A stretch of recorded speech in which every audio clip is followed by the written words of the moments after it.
میرا تو موقف یہی ہے کہ مسلمانوں کی جو بعد کی فتوحات ہیں خلفائے راشدین کے بعد، وہ ایک سپر پاور کی ایک ایکسپینشن ہے۔ اس کی وجہ یہ ہے کہ انہوں نے اپنے علاقوں کے اندر تو انصاف قائم نہیں کیا، استحصال کیا مخالفین کا۔ وہ کس منہ سے کسی دوسرے ملک پہ چڑھائی کر سکتے ہیں یہ کہہ کے کہ یہاں ہم عدل و انصاف قائم کرنے آئے ہیں؟ یہ اسی طریقے سے جس طرح آج امریکہ یعنی بدماشی کرتا ہے، حالانکہ انہوں نے کم از کم اپنے لوگوں کو تو انصاف دیا ہوا ہے۔ سیدنا معاویہ رضی اللہ تعالیٰ عنہ کے بغض میں آ کر مرزے نے اتنا بڑا فتویٰ تو جاری کر دیا، لیکن اس کو یہ اندازہ نہیں ہے کہ اس فتوے کی زد میں حسنین کریمین رضی اللہ تعالیٰ عنہما بھی آتے ہیں، بلکہ اور بھی کئی سارے صحابہ اس فتوے کی زد میں آتے ہیں۔ مرزے کی بات کا حاصل یہ ہے کہ خلفائے راشدین کے بعد یعنی سیدنا معاویہ رضی اللہ تعالیٰ عنہ کے دور میں بھی جو جہاد ہوا تھا وہ شرعی جہاد نہیں تھا، وہ صرف فتوحات تھیں۔ نعوذ باللہ اس طرح جیسے امریکہ کی بدماشی ہوتی ہے اور زبردستی کسی علاقے پر قبضہ کر لیتے ہیں، اس طرح کی ان کی نعوذ باللہ بدماشیاں تھیں، بلکہ پوری بے شرمی کرتے ہوئے یہاں تک کہہ دیا کہ امریکہ کے حملے سیدنا معاویہ رضی اللہ تعالیٰ عنہ کے دور میں ہونے والے جہاد سے بہتر ہیں۔ اس پر ہمارا پہلا سوال یہ ہے کہ جن صحابہ نے سیدنا معاویہ رضی اللہ عنہ کے دور میں جہاد کے اندر شرکت کی، کیا انہیں علم نہیں تھا کہ یہ شرعی جہاد نہیں ہے اور ہماری شرکت کا کوئی فائدہ نہیں ہے؟ مثلا میزبان رسول سیدنا ابو ایوب انصاری رضی اللہ تعالیٰ عنہ کی شہادت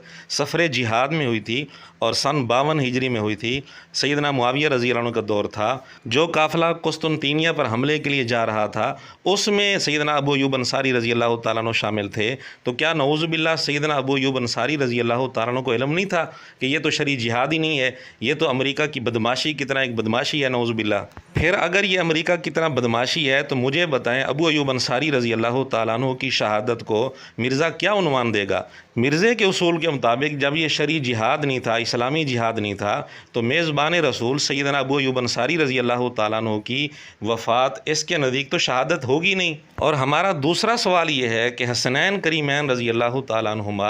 سیدنا معاویہ رضی اللہ تعالیٰ عنہ سے وظیفہ لیتے رہے، مرزے نے اس وظیفے کو عنوان یہ دیا کہ جی وہ مال غنیمت کا خمس چونکہ اہل بیت کے لیے اللہ نے خود مقرر کیا ہے، یہ وہ خمس لیا کرتے تھے،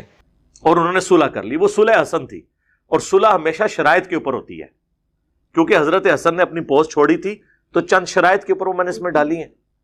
جس میں صرف ایک شرط پہ عمل ہوا ہے، جو مال غنیمت میں اللہ نے حصہ مقرر کیا تھا مال فے والا، وہ ملتا تھا۔ سوال یہ ہے کہ جب سیدنا معاویہ رضی اللہ عنہ کے دور میں اسلامی جہاد تھا ہی نہیں، شرعی جہاد تھا ہی نہیں، نعوذ باللہ امریکہ کی بدماشی کی طرح زبردستی جابرانہ ظالمانہ حملے تھے، تو مال غنیمت کہاں سے آ گیا؟ مال غنیمت تو اسلامی اور شرعی جہاد میں ہوتا ہے۔ مرزے کے اصول کے مطابق سیدنا معاویہ رضی اللہ عنہ کے دور میں جو حملے ہوئے، ان حملوں کے نتیجے میں حاصل ہونے والا مال یہ تو مال غنیمت بنتا ہی نہیں۔ جب وہ مال غنیمت ہی نہیں بنتا تو اس صورت میں اس مال میں سے خمس لینا یہ تو سیدنا حسن سیدنا حسین رضی اللہ عنہما کے لیے جائز ہی نہیں بنتا، کیونکہ وہ تو شرعی جہاد سے حاصل ہونے والا مال تھا ہی نہیں۔ تو نعوذ باللہ مرزے کے اس فتوے کے مطابق